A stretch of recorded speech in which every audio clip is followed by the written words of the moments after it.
چند ہفتے گزر جانے کے بعد جب امامہ کو یہ یقین ہو گیا کہ وہ ڈاکٹر سبط علی کے ہاں محفوظ ہے اور کوئی بھی وہاں تک نہیں پہنچ سکتا، تو اس نے سالار سکندر کو فون کیا۔ وہ اس سے نکاح کے پیپرز لینا چاہتی تھی، اور تب پہلی بار یہ جان کر اس کے پیروں کے نیچے سے زمین نکل گئی کہ سالار نے نہ تو طلاق کا حق اس سے تعویض کیا تھا اور نہ ہی وہ اسے طلاق دینے کا ارادہ رکھتا تھا۔ ڈاکٹر سبط علی کے گھر پہنچنے کے بعد اس نے پہلی بار موبائل فون کا استعمال کیا تھا، اور وہ بھی کسی کو بتائے بغیر، اور سالار سے فون پر بات کرنے کے بعد اسے اپنی حماقت کا شدت سے احساس ہوا۔ اسے سالار جیسے شخص پر کبھی بھی اس حد تک اعتماد نہیں کرنا چاہیے تھا، اور اسے پیپرز کو دیکھنے میں کتنا وقت لگ سکتا تھا جو اس نے انہیں دیکھنے سے اجتناب کیا، اور آخر اس نے پیپرز کی ایک فوٹو کاپی فوری طور پر اس سے کیوں نہیں لی، کم از کم اس وقت جب وہ اپنے گھر سے نکل آئی تھی۔ اسے اب اندازہ ہو رہا تھا کہ وہ شخص اس کے لیے کتنی بڑی مصیبت بن گیا تھا، اور آئندہ آنے والے دنوں میں وہ اب ہر بات پر پچھتا رہی تھی۔ اگر اسے اندازہ ہوتا کہ وہ ڈاکٹر سبط علی جیسے آدمی کے پاس پہنچ جائے گی تو وہ کبھی بھی نکاح کرنے کی حماقت نہ کرتی، اور سالار جیسے آدمی کے ساتھ تو کبھی بھی نہیں۔ اور اگر اسے یہ یقین ہوتا کہ ڈاکٹر سبط علی ہر حال میں اس کی مدد کریں گے تو وہ کم از کم سالار کے بارے میں ان سے جھوٹ نہ بولتی، پھر وہ کوئی نہ کوئی راستہ نکال لیتے۔ مگر اب جب وہ انہیں بڑے دعوے اور یقین کے ساتھ یہ یقین دلا چکی تھی کہ وہ کسی لڑکے کے ساتھ کسی بھی طرح انوالو نہیں تھی، تو اس نکاح کا انکشاف، اور وہ بھی اس لڑکے کے ساتھ جس کی برائیوں کے بارے میں وہ ڈاکٹر سبط علی سے بات کر چکی تھی، اور جس کے بارے میں وہ یہ بھی جانتے تھے کہ امامہ کے والدین نے اس کے خلاف اغوا کا کیس فائل کیا تھا۔ وہ نہیں جانتی تھی کہ وہ اگر اب ڈاکٹر سبط علی کو یہ حقائق بتانے کی کوشش کرے گی تو ان کا رد عمل کیا ہوگا، اور وہ کم از کم اس وقت وہ واحد ٹھکانہ کھونے کے لیے تیار نہیں تھی۔ اگلے کئی دن اس کی بھوک پیاس بالکل ختم ہو گئی، مستقبل یکدم بھوت بن گیا تھا، اور سالار سکندر، اسے شخص سے اتنی نفرت محسوس ہو رہی تھی کہ اگر وہ اس کے سامنے آ جاتا تو وہ اسے شوٹ کر دیتی۔ اسے عجیب عجیب خدشے اور اندیشے تنگ کرتے رہتے۔ پہلے اگر اسے صرف اپنے گھر والوں کا خوف تھا تو اب اس خوف کے ساتھ سالار کا خوف بھی شامل ہو گیا تھا۔ اگر اس نے میری تلاش شروع کر دی، اور اس کے ساتھ ہی اس کی حالت غیر ہونے لگی، اس کا وزن یکدم کم ہونے لگا۔ وہ پہلے بھی خاموش رہتی تھی، مگر اب اس کی خاموشی میں اور اضافہ ہو گیا تھا۔ وہ شدید ذہنی دباؤ میں تھی، اور یہ سب کچھ ڈاکٹر سبط علی اور ان کے گھر والوں سے پوشیدہ نہیں تھا۔ ان سب نے اسے باری باری ان اچانک آنے والی تبدیلیوں کی وجہ جاننے کی کوشش کی، لیکن وہ انہیں ٹالتی رہی۔ تم پہلے بھی اداس اور پریشان لگتی تھیں، مگر اب 1-2 ہفتے سے بہت زیادہ پریشان لگتی ہو۔ کیا پریشانی ہے امامہ؟ سب سے پہلے مریم نے اس سے اس بارے میں پوچھا۔ نہیں، کوئی پریشانی نہیں، بس میں گھر کو مس کرتی ہوں۔ امامہ نے اسے مطمئن کرنے کی کوشش کی۔ نہیں، میں یہ نہیں مان سکتی، آخر اب اچانک اتنا کیوں مس کرنے لگی انہیں کہ کھانا پینا بھول گئی ہو، چہرہ زرد ہو گیا ہے، آنکھوں کے گرد ہلکے پڑنے لگے ہیں، اور وزن کم ہوتا جا رہا ہے۔ کیا تم بیمار ہونا چاہتی ہو؟ وہ مریم کی کہی ہوئی کسی بات کو رد نہیں کر سکتی تھی۔ وہ جانتی تھی کہ اس کی ظاہری حالت دیکھ کر کوئی بھی اس کی پریشانی کا اندازہ بآسانی لگا سکتا ہے، اور شاید یہ اندازہ بھی کہ یہ پریشانی کسی نئے مسئلے کا نتیجہ تھی، مگر وہ اس معاملے میں بے بس تھی۔ وہ سالار کے ساتھ ہونے والے نکاح اور اس سے متعلقہ خدشات کو اپنے ذہن سے نہیں نکال پا رہی تھی۔ مجھے اب اپنے گھر والے زیادہ یاد آنے لگے ہیں، جوں دن گزر رہے ہیں وہ مجھے زیادہ یاد آ رہے ہیں، امامہ نے مدھم آواز میں اس سے کہا، اور یہ جھوٹ نہیں تھا۔ اسے واقعی اب اپنے گھر والے پہلے سے زیادہ یاد آنے لگے تھے۔ وہ کبھی بھی اتنا لمبا عرصہ ان سے الگ نہیں رہی تھی، اور وہ بھی مکمل طور پر اس طرح کٹ کر۔ لاہور ہاسٹل میں رہتے ہوئے بھی وہ مہینے میں ایک بار ضرور اسلام آباد جاتی اور 1-2 بار وسیم یا ہاشم مبین لاہور اس سے ملنے چلے آتے اور فون تو وہ اکثر ہی کرتی رہتی تھی، مگر اب یکدم اسے یوں لگنے لگا تھا جیسے وہ سمندر میں موجود کسی ویران جزیرے پر آن بیٹھی ہو، جہاں دور دور تک کوئی تھا ہی نہیں، اور وہ چہرے جن سے اسے سب سے زیادہ محبت تھی وہ خوابوں اور خیالوں کے علاوہ نظر آ ہی نہیں سکتے تھے۔ پتہ نہیں مریم اس کے جواب سے مطمئن ہوئی یا نہیں، مگر اس نے موضوع بدل دیا تھا۔ شاید اس نے سوچا ہوگا کہ اس طرح اس کا ذہن بٹ جائے گا۔ ڈاکٹر سبط علی کی 3 بیٹیاں تھیں، مریم ان کی تیسری بیٹی تھی۔ ان کی بڑی دونوں بیٹیوں کی شادی ہو چکی تھی، جبکہ مریم ابھی میڈیکل کی تعلیم حاصل کر رہی تھی۔ ڈاکٹر سبط علی نے امامہ کو اپنی بڑی دونوں بیٹیوں سے بھی متعارف کروایا تھا۔ وہ دونوں بیرون شہر مقیم تھیں اور ان کا رابطہ زیادہ تر فون کے ذریعے ہی ہوتا تھا، مگر یہ اتفاق ہی تھا کہ امامہ کے وہاں آنے کے چند ہفتوں کے دوران وہ دونوں باری باری کچھ دنوں وہاں آئیں۔ امامہ سے ان کا رویہ مریم سے مختلف نہیں تھا۔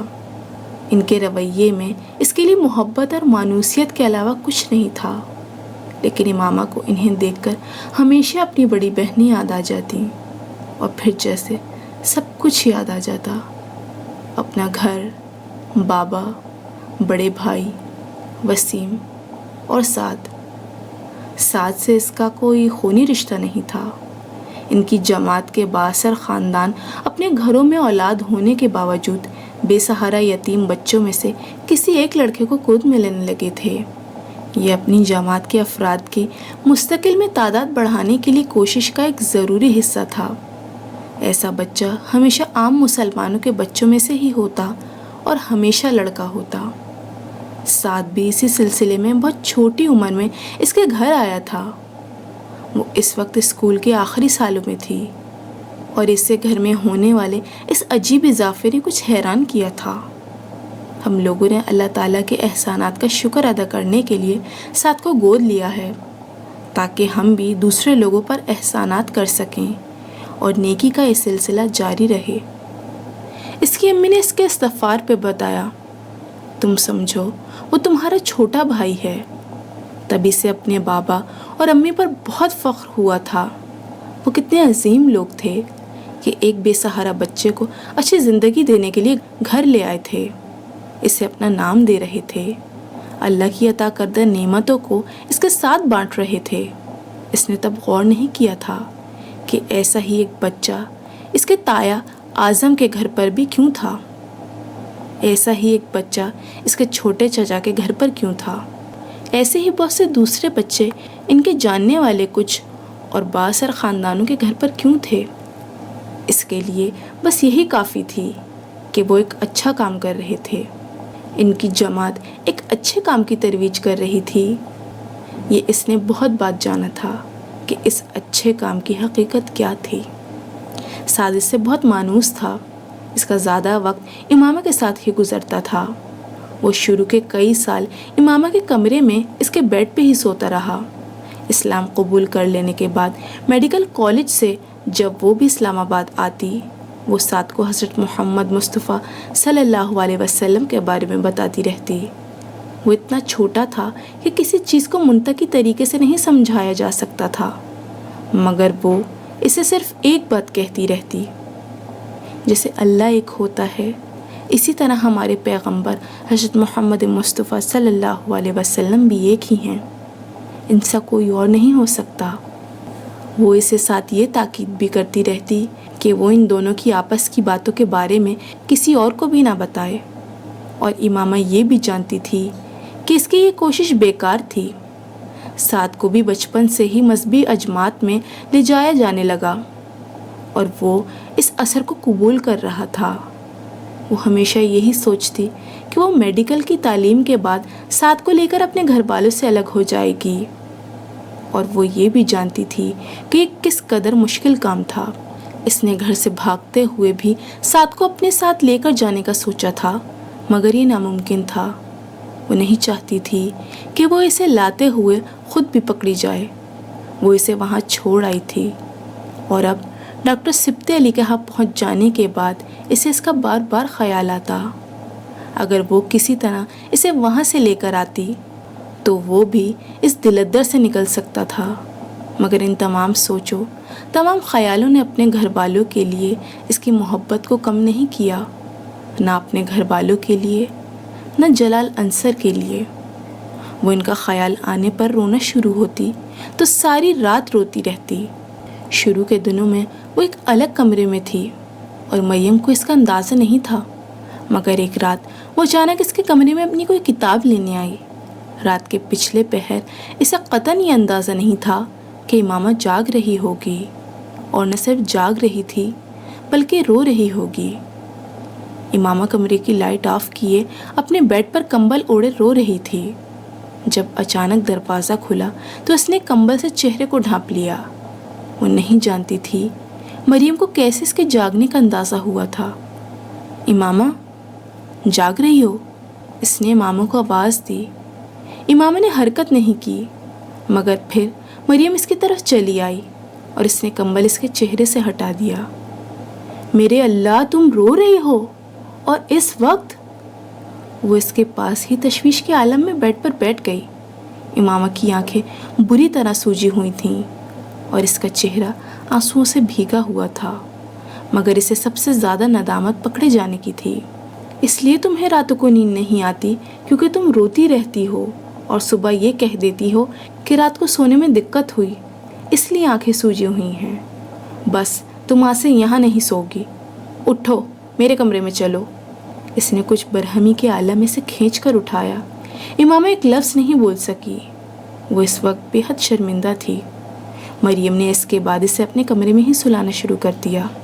راتوں کو دیر تک رونے کا وہ سلسلہ ختم ہو گیا، مگر نیند پر اب بھی اس کا کوئی اختیار نہیں تھا۔ اسے نیند بہت دیر سے آتی تھی۔ کئی بار مریم کی عدم موجودگی میں اس کی میڈیکل کتابیں دیکھتی اور اس کا دل بھر آتا۔ وہ جانتی تھی سب کچھ بہت پیچھے رہ گیا تھا۔ صبح مریم اور ڈاکٹر سبتے علی کے گھر سے چلے جانے کے بعد وہ سارا دن آنٹی کے ساتھ گزار دیتی، یا شاید وہ سارے دن اس کے ساتھ رہنے کی کوشش کرتی تھیں۔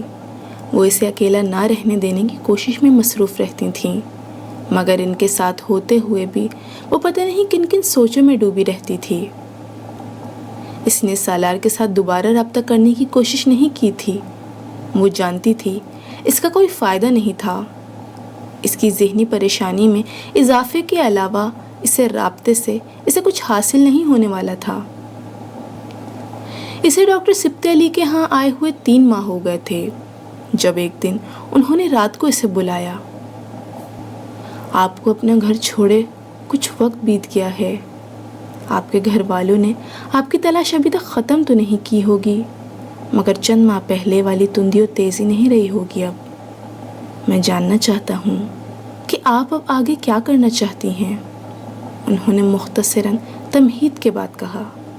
میں نے آپ کو بتایا تھا کہ میں اسٹڈیز جاری رکھنا چاہتی ہوں۔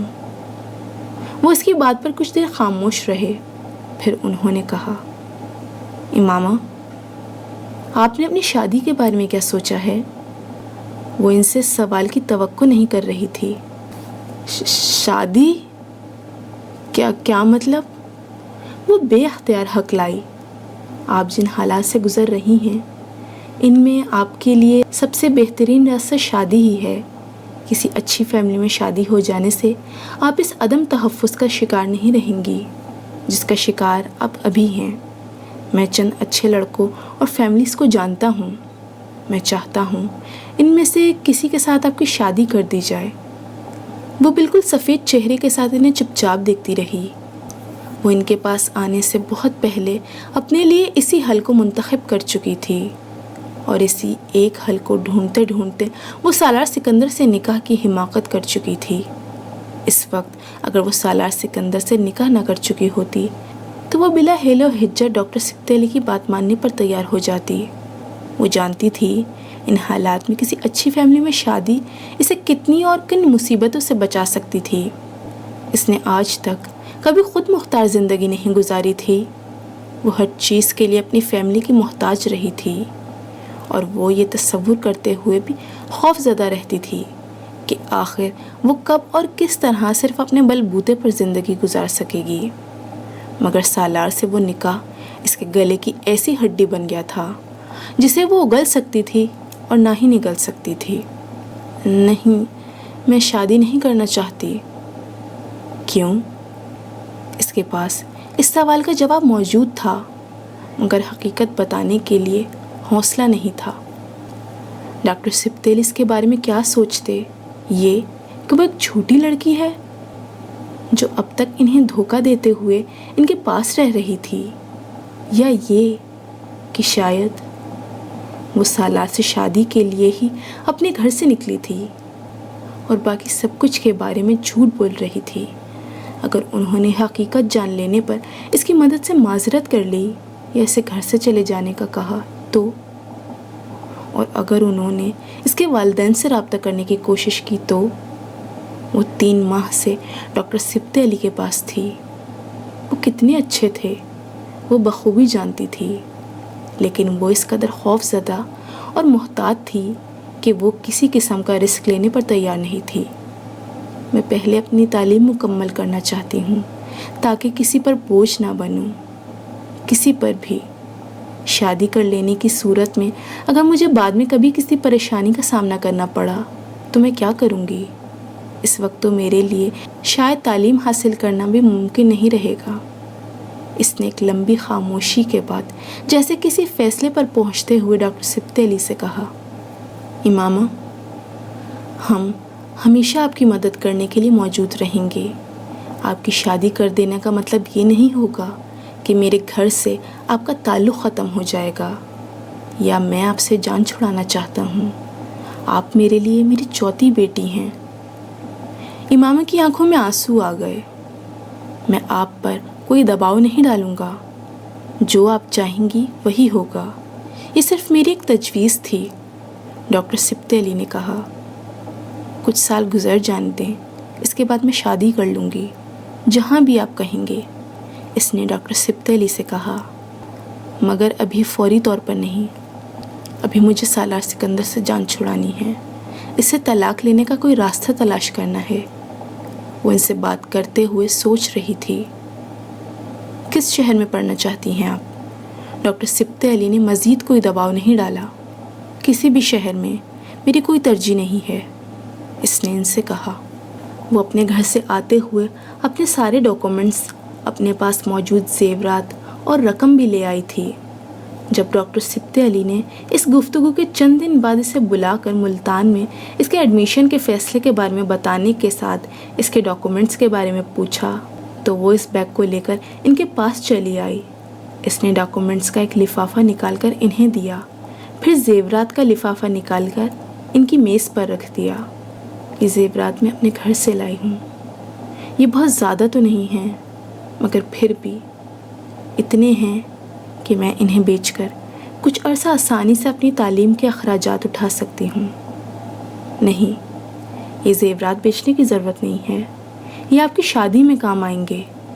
جہاں تک تعلیمی اخراجات کا تعلق ہے تو آپ کو پتہ ہونا چاہیے کہ آپ میری ذمہ داری ہیں، آپ کو اس سلسلے میں پریشان ہونے کی ضرورت نہیں۔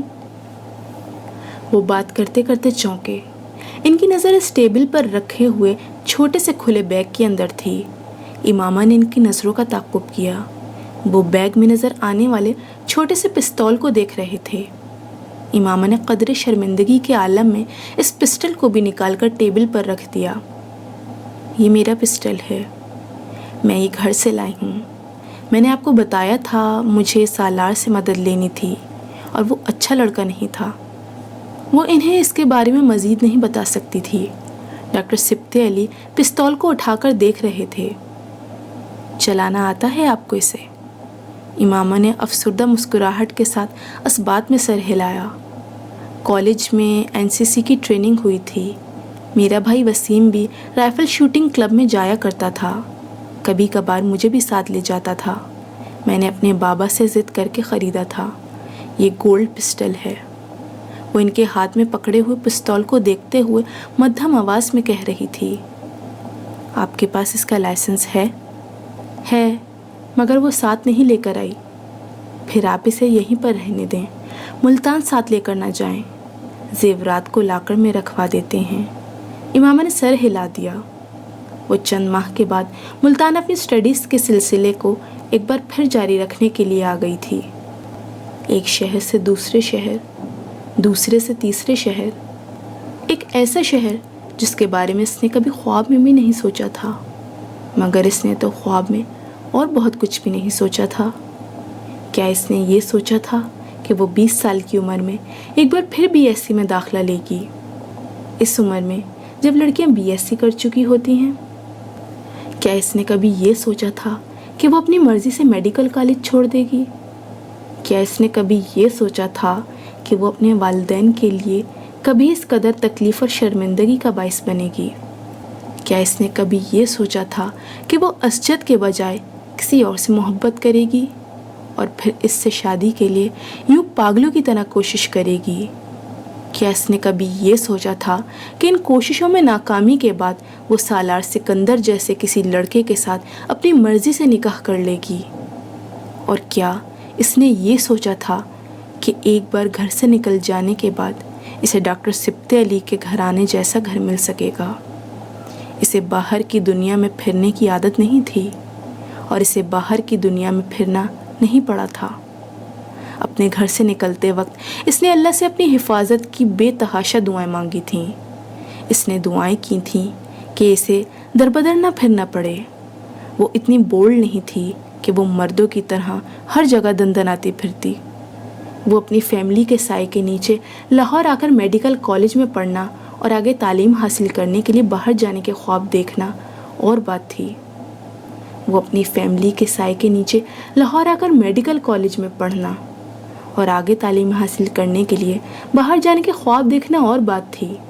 تب اس کے لیے کوئی مالی مسائل نہیں تھے اور ہاشم بن احمد کے پاس اتنی دولت اور اثر و رسوخ تھا کہ صرف ہاشم بن احمد کے نام کا حوالہ کسی بھی شخص کو اس سے بات کرتے ہوئے مرعوب اور محتاط کر دینے کے لیے کافی تھا۔ گھر سے نکلنے کے بعد اسے جس ماحول کے سامنے کا خدشہ تھا، اس ماحول کا سامنا اسے نہیں کرنا پڑا تھا۔ پہلے سالار اسے بخیریت لاہور چھوڑ گیا تھا اور اس کے بعد ڈاکٹر سبط علی تک رسائی، جس کے بعد اسے اپنے چھوٹے بڑے کسی کام کے لیے کسی دقت کا سامنا نہیں کرنا پڑا تھا۔ ڈاکومنٹس میں نام کی تبدیلی، ملتان میں ایڈمیشن، ہاسٹل میں رہائش کا انتظام، اس کے تعلیمی اخراجات کی ذمہ داری۔ وہ اس ایک نعمت کے لیے اللہ کا جتنا شکر ادا کرتی وہ کم تھا۔ کم از کم اسے کسی برے ماحول میں بقا کی جنگ لڑنے کے لیے جگہ جگہ دھکے کھانے نہیں پڑے تھے۔ وہ ملتان چلی آئی۔ یہ اس کے لیے زندگی کے ایک نئے دور کا آغاز تھا، ایک مشکل اور تکلیف دہ دور۔ وہ ہاسٹل میں رہ رہی تھی اور وہ عجیب زندگی تھی۔ بعض دفعہ اسے اسلام آباد میں اپنا گھر اور خاندان کے لوگ اتنی شدت سے یاد آتے کہ اس کا دل چاہتا وہ بھاگ کر ان کے پاس چلی جائے۔ بعض دفعہ وہ بغیر کسی وجہ کے رونے لگتی۔ بعض دفعہ اس کا دل چاہتا وہ جلال انصر سے رابطہ کرے۔ اسے وہ بے تحاشا یاد آتا۔ وہ بی ایس سی کر رہی تھی اور اس کے ساتھ بی ایس سی کرنے والی لڑکیاں وہی تھیں جو ایف ایس سی میں میرٹ لسٹ پر نہیں آ سکی تھیں، اور اب وہ بی ایس سی کرنے کے بعد میڈیکل کالج میں جانے کی خواہشمند تھیں۔ میڈیکل کالج، ڈاکٹر، اس کے لیے بہت عرصے تک یہ دونوں الفاظ نشتر بنے رہے۔ کئی بار وہ اپنے ہاتھ کی لکیروں کو دیکھ کر حیران ہوتی رہتی۔ آخر وہاں کیا تھا جو ہر چیز کو مٹھی کی ریت بنا رہا تھا؟ کئی بار اسے جویریہ سے کی جانے والی اپنی باتیں یاد آتی۔ میں اگر ڈاکٹر نہیں بن سکی تو میں تو زندہ ہی نہیں رہ سکوں گی، میں مر جاؤں گی۔ وہ حیران ہوتی، وہ مری تو نہیں تھی، اسی طرح زندہ تھی۔ پاکستان کی سب سے مشہور آئی اسپیشلسٹ، پاکستان کی سب سے مشہور آئی اسپیشلسٹ۔ سب کچھ ایک خواب ہی رہا تھا۔ وہ ہر چیز کے اتنے پاس تھی، وہ ہر چیز سے اتنا دور تھی۔ اس کے پاس گھر نہیں تھا، اس کے پاس گھر والے نہیں تھے، اس کے پاس اسجد نہیں تھا، میڈیکل کی تعلیم نہیں تھی، جلال بھی نہیں تھا۔ وہ زندگی کی ان آسائشوں سے ایک ہی جھٹکے میں محروم ہو گئی تھی جن کی وہ عادی تھی، اور اس کے باوجود وہ زندہ تھی۔ امامہ کو کبھی اندازہ نہیں تھا کہ وہ اس قدر بہادر تھی یا کبھی ہو سکتی تھی، مگر وہ ہو گئی تھی۔ وقت گزرنے کے ساتھ ساتھ اس کی تکلیف میں کمی ہونا شروع ہو گئی تھی، یوں جیسے اسے صبر آ رہا تھا۔ اللہ کے بعد شاید زمین پر یہ ڈاکٹر سبط علی ہی تھے جن کی وجہ سے وہ آہستہ آہستہ سنبھلنے لگی تھی۔ مہینے میں ایک بار ویکینڈ پر وہ ان کے پاس لاہور آتی۔ وہ وقتاً فوقتاً اسے ہاسٹل فون کرتے رہتے، اسے کچھ نہ کچھ بھجواتے رہتے۔ ان کی بیٹیاں اور بیوی بھی اس کا بہت خیال رکھتے تھے۔ وہ ان کے نزدیک ان کے گھر کا ایک فرد بن چکی تھی۔ اگر یہ لوگ نہ ہوتے تو میرا کیا ہوتا، وہ کئی بار سوچتی۔ ملتان میں اپنے قیام کے دوران بھی اس نے سالار کو کبھی اپنے ذہن سے فراموش نہیں کیا تھا۔ تعلیم کا سلسلہ باقاعدہ طور پر شروع کرنے کے بعد وہ ایک بار اسے رابطہ کرنا چاہتی تھی، اور اگر وہ پھر سے اسے طلاق دینے سے انکار کر دیتا تو وہ بالآخر ڈاکٹر سبط علی کو اس تمام معاملے کے بارے میں بتا دینا چاہتی تھی۔ اور سالار سے رابطہ اس نے BSc کے امتحانات سے فارغ ہونے کے بعد لاہور آنے سے پہلے کیا۔ اپنے پاس موجود سالار کے موبائل کا استعمال وہ بہت پہلے ترک کر چکی تھی۔ وہ نہیں جانتی تھی کہ 2 سال کے عرصے میں سالار دوبارہ سے موبائل کا استعمال کرنا شروع کر چکا ہے، یا پھر اس نئے نمبر کو استعمال کر رہا تھا جو اس نے اپنا موبائل دینے کے بعد دیا تھا۔ ایک PCO سے اس نے سب سے پہلے اس کا نیا نمبر ڈائل کیا۔ وہ نمبر کسی کے استعمال میں نہیں تھا۔ پھر اس نے اپنے پاس موجود موبائل کے نمبر کو ڈائل کیا۔ وہ نمبر بھی کسی کے استعمال میں نہیں تھا۔ اس کا واضح مطلب یہی تھا کہ اب وہ کوئی اور نمبر لیے ہوئے تھا، اور وہ نمبر اس کے پاس نہیں تھا۔ اس نے بالآخر گھر کا نمبر ڈائل کیا۔ کچھ دیر تک بیل ہوتی رہی، پھر فون اٹھا لیا۔ ہیلو، کسی عورت نے دوسری طرف سے کہا۔ ہیلو، میں سالار سکندر سے بات کرنا چاہتی ہوں، امامہ نے کہا۔ سالار صاحب سے؟ آپ کون بول رہی ہیں؟ امامہ کو اچانک یوں محسوس ہوا جیسے اس عورت کے لہجے میں ایک دم تجسس پیدا ہوا تھا۔ امامہ کو پتہ نہیں کیوں اس کی آواز آشنا سی لگی۔ اس سے پہلے کہ وہ کچھ کہتی، اچانک اس عورت نے بڑی پرجوش آواز میں کہا، امامہ بی بی، آپ امامہ بی بی ہیں؟ ایک کرنٹ کھا کر امامہ نے بے اختیار کریڈل دبا دیا۔ وہ کون تھی جس نے اسے صرف آواز سے پہچان لیا تھا؟ اتنے سالوں بعد بھی، اور اتنی جلدی، وہ بھی سالار سکندر کے گھر پر؟ کچھ دیر اس کے ہاتھ کانپتے رہے۔ وہ PCO کے اندر والے کیبن میں تھی اور کچھ دیر ریسیور اسی طرح ہاتھ میں لیے بیٹھی رہی۔ جو بھی ہو، مجھے ڈرنے کی ضرورت نہیں ہے۔ میں اسلام آباد سے اتنی دور ہوں کہ یہاں مجھ تک کوئی نہیں پہنچ سکتا۔ مجھے خوفزدہ ہونے کی ضرورت نہیں، اس نے سوچا، اور PCO کے مالک کو ایک بار پھر کال ملانے کے لیے کہا۔ فون کی گھنٹی بجنے پر اس بار فون اٹھا لیا گیا تھا، مگر اس بار بولنے والا کوئی مرد تھا، اور وہ سالار نہیں تھا۔ یہ وہ آواز سنتے ہی جان گئی تھی۔ میں سالار سکندر سے بات کرنا چاہتی ہوں۔ آپ امامہ ہاشم ہیں؟ مرد نے کھردری آواز میں کہا۔ اس بار امامہ کو کوئی شک نہیں لگا۔ جی۔ دوسری طرف خاموشی چھا گئی۔ آپ ان سے میری بات کروا دیں۔ یہ ممکن نہیں ہے، دوسری طرف سے کہا۔ کیوں؟ سالار زندہ نہیں ہے۔ کیا؟ بے اختیار امامہ کے حلق سے نکلا۔ وہ مر گیا؟ ہاں۔ کب؟ اس بار مرد خاموش رہا۔ آپ سے آخری بار ان کا رابطہ کب ہوا؟ اس کے سوال کا جواب دینے کے بجائے اس آدمی نے کہا، چند سال پہلے، 2.5 سال پہلے، 1 سال پہلے اس کی ڈیتھ ہوئی ہے۔ آپ؟ امامہ نے کچھ بھی سننے سے پہلے فون بند کر دیا۔ کچھ کہنے اور سننے کی ضرورت نہیں تھی۔ وہ آزاد ہو چکی تھی۔ وہ جانتی تھی کہ ایک انسان کے طور پر اسے اس کی موت پر افسوس ہونا چاہیے تھا، مگر اسے کوئی افسوس نہیں تھا۔ اگر اس نے اس طرح اسے طلاق دینے سے انکار نہ کیا ہوتا تو یقیناً اس کے لیے دکھ محسوس کرتی، مگر اس وقت 2.5 سال کے بعد اسے بے اختیار سکون اور خوشی کا احساس ہو رہا تھا۔ وہ تلوار جو اس کے سر لٹکی ہوئی تھی وہ غائب ہو چکی تھی۔ اسے اب ڈاکٹر سبطِ علی کو کچھ بھی بتانے کی ضرورت نہیں تھی۔ وہ صحیح معنوں میں آزاد ہو چکی تھی۔ وہ اس کا وہاں ہاسٹل میں آخری دن تھا اور اس رات اس نے سالار سکندر کے لیے بخشش کی دعا کی۔ وہ اس کی موت کے بعد اسے معاف کر چکی تھی اور وہ اس کی موت پر بے پناہ خوش تھی۔ اسے فون پر بات کرنے والی وہی ملازمہ تھی جو سالار کے ساتھ ساتھ اس کے گھر میں بھی کام کرتی رہتی تھی، اور اس نے امامہ کی آواز کو فوراً پہچان لیا تھا۔ امامہ کے فون بند کرتے ہی وہ کچھ اضطراب اور جوش و خروش کے عالم سکندر عثمان کے پاس پہنچ گئی۔ یہ ایک اتفاق ہی تھا کہ اس دن طبیعت کی خرابی کی وجہ سے وہ گھر پر ہی تھے۔ ابھی کچھ دیر پہلے ایک لڑکی کا فون آیا ہے، وہ سالار صاحب سے بات کرنا چاہتی تھیں۔ تو تم بات کروا دیتی؟ سکندر عثمان قدرے لاپرواہی سے بولے۔ یہ اتفاق ہی تھا کہ سالار بھی ان دنوں پاکستان آیا ہوا تھا اور گھر پر موجود تھا۔ ملازمہ کچھ ہچکچائی۔ صاحب جی وہ امامہ بی بی تھیں۔ سکندر عثمان کے ہاتھ سے چائے کا کپ چھوٹتے چھوٹتے بچا۔ وہ یکدم حواس باختہ نظر آنے لگے۔ امامہ ہاشم کی بیٹی؟ ملازمہ نے اس بات میں سر ہلا دیا۔ سکندر عثمان کا سر گھومنے لگا۔ تو کیا سالار ہر ایک کو بے وقوف بنا رہا ہے؟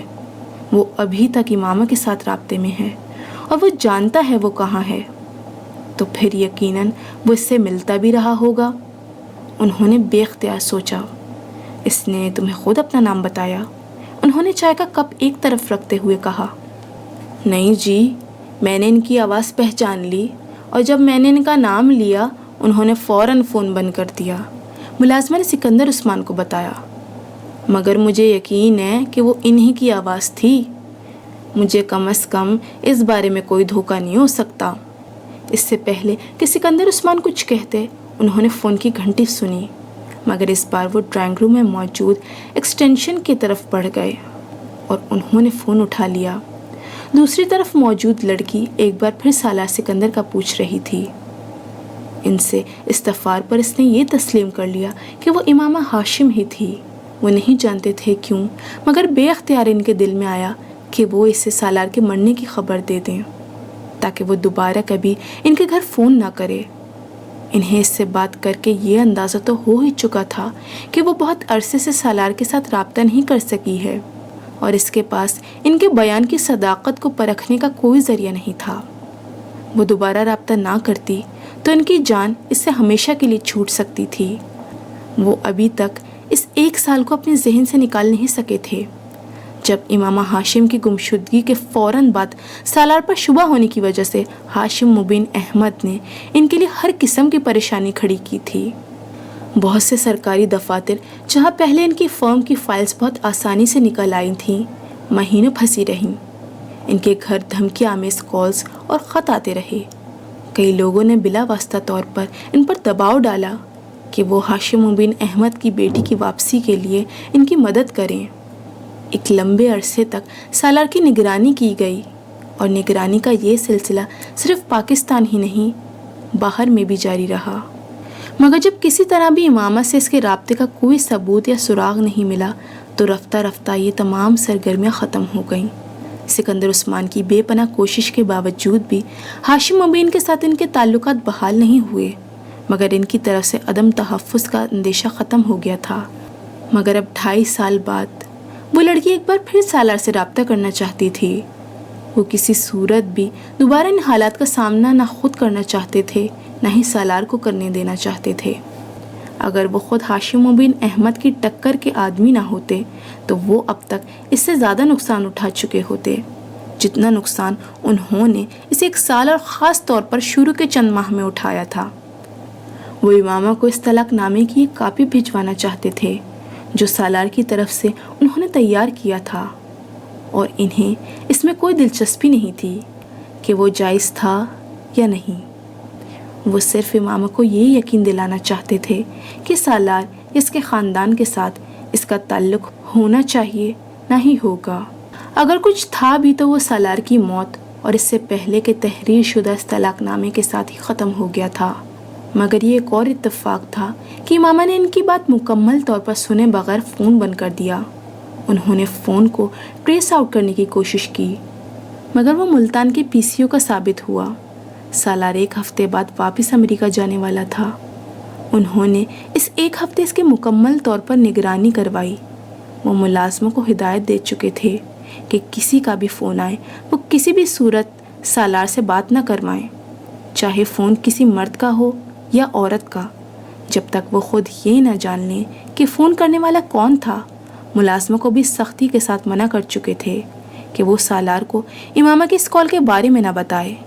1 ہفتے کے بعد سالار واپس امریکہ چلا گیا۔ 1 ہفتے کے بعد جب سالار واپس امریکہ چلا گیا تو انہوں نے سکھ کا سانس لیا۔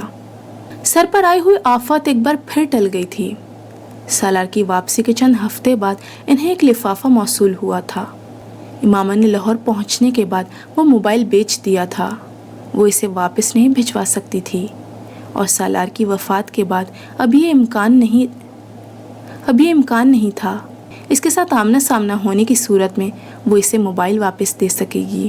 اس نے موبائل بیچنے سے ملنے والی رقم کے ساتھ اپنے پاس موجود کچھ رقم اور شامل کی۔ وہ اندازاً ان کالز کے بل کی رقم تھی جو 2.5-3 سال پہلے سالار نے ادا کی ہوں گی، اور دوسرے چند اخراجات جو اپنے گھر قید کے دوران اور وہاں سے لاہور فرار ہونے کے دوران سالار نے اس پہ کیے تھے۔ اس کے ساتھ سکندر عثمان کے نام ایک مختصر نوٹ بھجوایا، ٹریولر چیکس۔ اس کے سر پر موجود اس آدمی کا قرض بھی اتر گیا تھا۔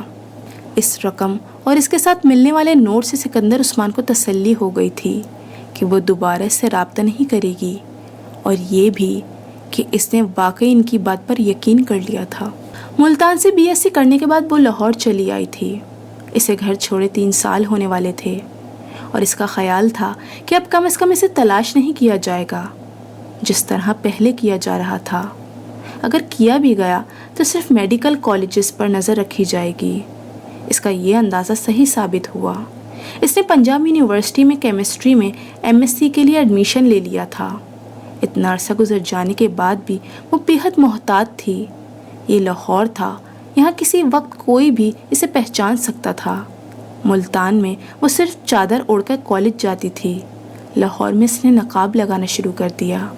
لاہور میں دوبارہ واپسی کے بعد وہ ڈاکٹر سبطِ علی کے ساتھ نہیں رہی تھی، وہ سیدہ اماں کے پاس رہنے لگی تھی۔ سیدہ اماں سے اس کی پہلی ملاقات ڈاکٹر سبطِ علی نے ملتان جانے سے پہلے لاہور میں کروائی تھی۔ سیدہ اماں کے بہت سے عزیز و اقارب ملتان میں رہتے تھے۔ ڈاکٹر سبطِ علی امامہ کو ان سے آگاہ کرنا چاہتے تھے تاکہ ملتان میں قیام کے دوران کسی بھی ضرورت یا ایمرجنسی میں وہ ان کی مدد لے سکے۔ سیدہ اماں ایک 65-70 سالہ بے حد باتونی اور ایکٹیو عورت تھیں۔ وہ لاہور کے اندرون شہر میں ایک پرانی حویلی میں تنہا رہتی تھیں۔ ان کے شوہر کا انتقال ہو چکا تھا، جبکہ 2 بیٹے بیرون ملک تعلیم حاصل کرنے کے بعد وہیں مقیم تھے۔ وہ دونوں شادی شدہ تھے، اور ان کے بے حد اصرار کے باوجود سیدہ اماں باہر جانے پر تیار نہیں تھیں۔ ان کے دونوں بیٹے باری باری ہر سال پاکستان آیا کرتے اور کچھ عرصہ قیام کے بعد واپس چلے جاتے تھے۔ ڈاکٹر سبطِ علی سے ان کی قرابت داری تھی، وہ ان کے کزن ہوتے تھے۔ ڈاکٹر سبطِ علی نے ماما کے بارے میں پہلے ہی سیدہ اماں کو بتا دیا تھا، اس لیے جب وہ ان کے ساتھ ان کے گھر پہنچی تو وہ بڑی گرم جوشی سے اس سے ملی تھیں۔ انہوں نے ملتان میں موجود تقریباً اپنے ہر رشتہ دار کے بارے میں تفصیلات اس کے گوش گزار کر دی تھیں، اور پھر شاید اس سب کو ناکافی جانتے ہوئے انہوں نے خود ساتھ چل کر اسے ہاسٹل چھوڑانے کی آفر کی، جسے ڈاکٹر سبطِ علی نے نرمی سے رد کر دیا۔ نہیں آپا، آپ کو زحمت ہوگی۔ ان کے بے حد اصرار کے باوجود وہ نہیں مانے تھے۔ بہتر تو یہ ہے بھائی صاحب کہ آپ اسے میرے بھائیوں میں سے کسی کے گھر ٹھہرا دیں، بچی کو گھر جیسا آرام اور ماحول ملے گا۔ انہیں اچانک ہاسٹل پر اعتراض ہونے لگا، اور پھر انہوں نے ہاسٹل کی زندگی کے کئی مسائل کے بارے میں روشنی ڈالی تھی، مگر ڈاکٹر سبطِ علی اور خود وہ بھی کسی کے گھر میں رہنا نہیں چاہتی تھی۔ ہاسٹل بہترین آپشن تھا۔ سیدہ اماں سے اس کی دوسری ملاقات ملتان جانے کے چند ماہ بعد اس وقت ہوئی تھی جب ایک دن اچانک اسے کسی خاتون ملاقاتی کی اطلاع ہاسٹل میں دی گئی تھی۔ کچھ دیر کے لیے وہ خوفزدہ ہو گئی تھی۔ وہاں اس طرح اچانک اس سے ملنے کون آ سکتا تھا، اور وہ بھی ایک خاتون؟ مگر سعیدہ اماں کو دیکھ کر وہ حیران رہ گئی تھی۔ وہ اس سے ایسی گرمجوشی سے ملی تھیں جس طرح لاہور میں ملی تھیں۔ وہ تقریباً 2 ہفتے ملتان میں رہی تھیں اور ان 2 ہفتوں میں کئی بار اس سے ملنے آئیں۔ ایک بار وہ ان کے ساتھ ہاسٹل سے ان کے بھائی کے گھر بھی گئی۔ پھر یہ جیسے ایک معمول بن گیا تھا۔ وہ چند ماہ ملتان آتی اور اپنے قیام کے دوران باقاعدگی سے اس کے پاس آتی رہتیں۔ وہ خود جب مہینے میں ایک بار لاہور آتی تو ان سے ملنے کے لیے بھی جاتی۔ کئی بار جب اس کی چھٹیاں زیادہ ہوتیں تو وہ اسے وہاں ٹھہرنے کے لیے اصرار کرتی۔ وہ کئی بار وہاں رہی تھی۔ سرخ اینٹوں کا بنا ہوا پرانا گھر اسے اچھا لگتا تھا، یا پھر یہ تنہائی کا وہ احساس تھا جو وہ ان کے ساتھ شیئر کر رہی تھی۔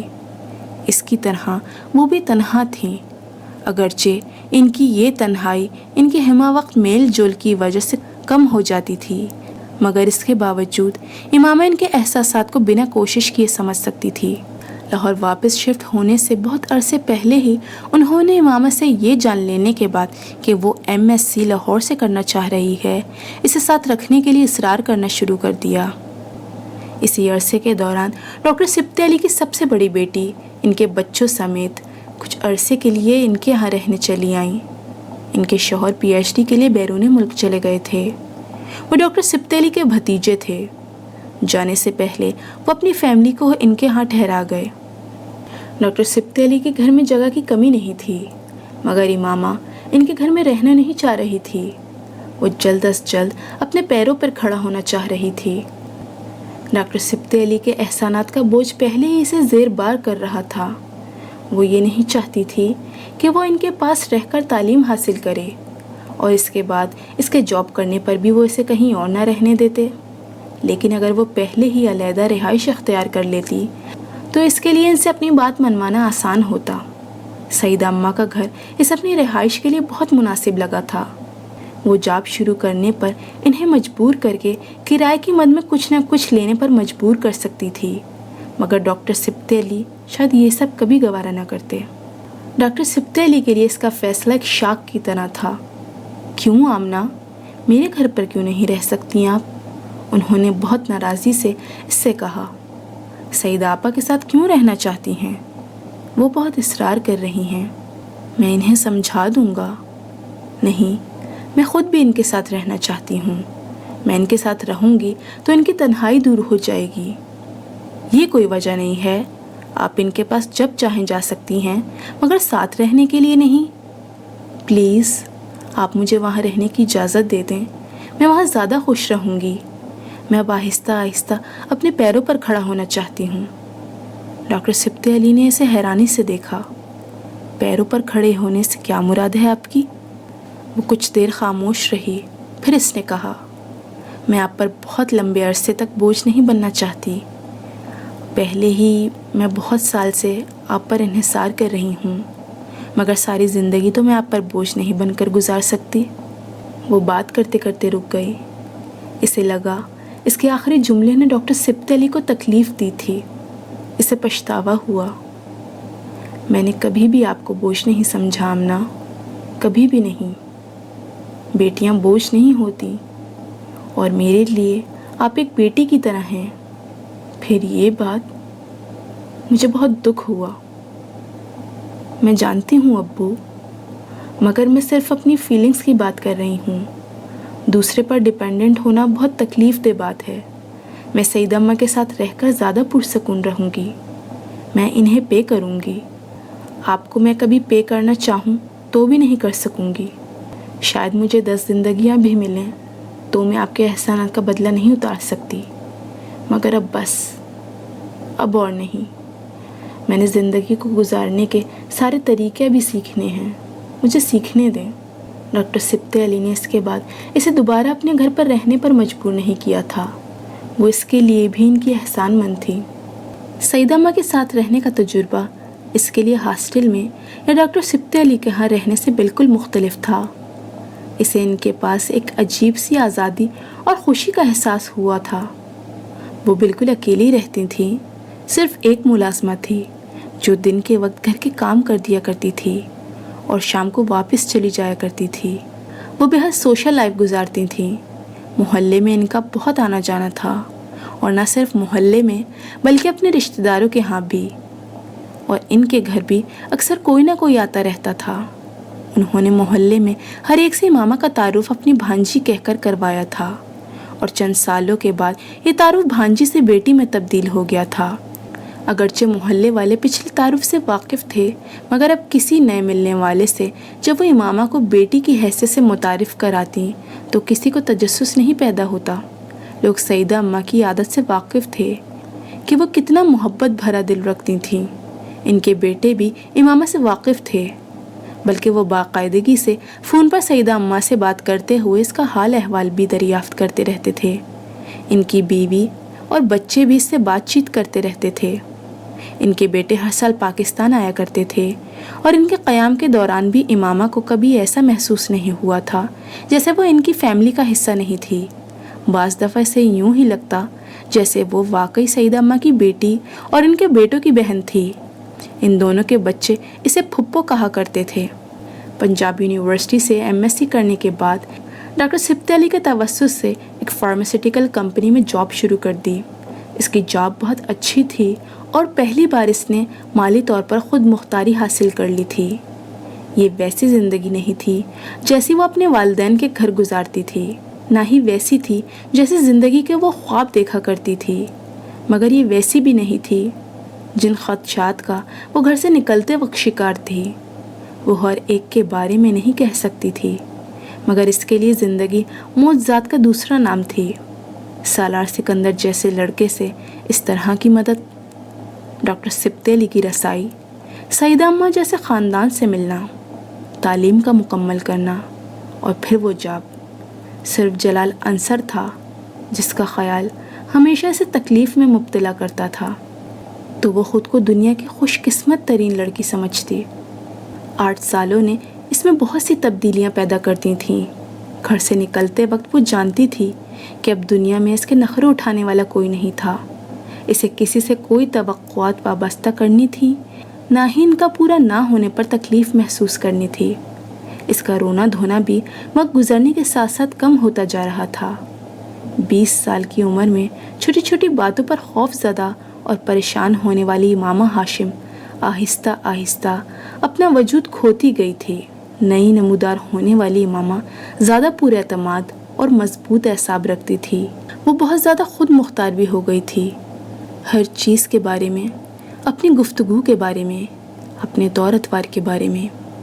ڈاکٹر سبط علی اور سیدہ اماں دونوں کے خاندانوں نے اسے بہت محبت اور اپنائیت دی تھی، لیکن اس کے باوجود وہ ہمیشہ کوشش کرتی تھی کہ وہ کوئی ایسی بات یا حرکت نہ کرے جو انہیں قابل اعتراض یا گوارا لگے۔